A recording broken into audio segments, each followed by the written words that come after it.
Hi everybody, Sakwan is here, giving you some pointers regarding disaster preparedness. In the face of disaster, what matters most is the safety of you and your loved ones. Having a plan in place will help to ensure you can focus on what's most important. It's important to consider your unique circumstances because no two disaster plan will be the same. To give you the basic of what you should know, prepare on this list.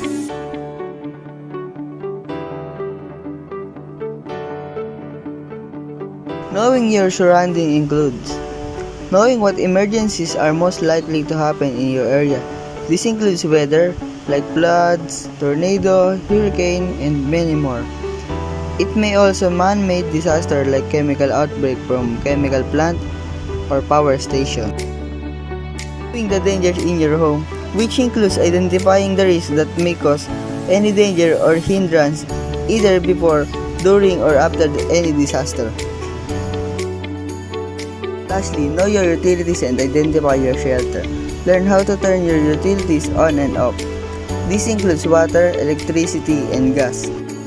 While shelter are the place or evacuation area where you will be safer in case of an emergency, which may depend on the situation.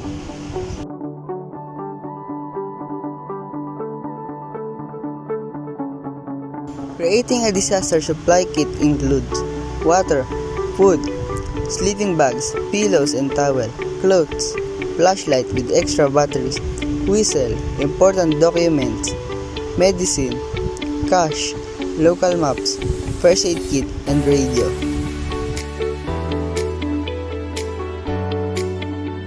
While making an evacuation plan includes putting together an emergency communication plan, which includes contact information of family member and rescuers. Assigning responsibilities to each member of the family to ensure that every aspect of the emergency plan will be executed properly. This will provide focus on each family member as they will be well informed of what they should do based on their assigned task.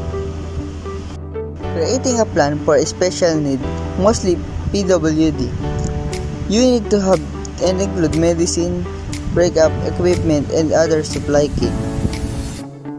Post emergency numbers in a place where everyone can see and access. This is to ensure that everyone is well informed to where to find all the emergency contact information when needed. Know your evacuation route and design it a meetup location is also important to include in your plan when family members are separated during and after the disaster. Lastly is the preparation for stress. This will kick in once you are facing the after effect of any disaster that drastically affect and any aspect of your surroundings. That's it for today. Thank you.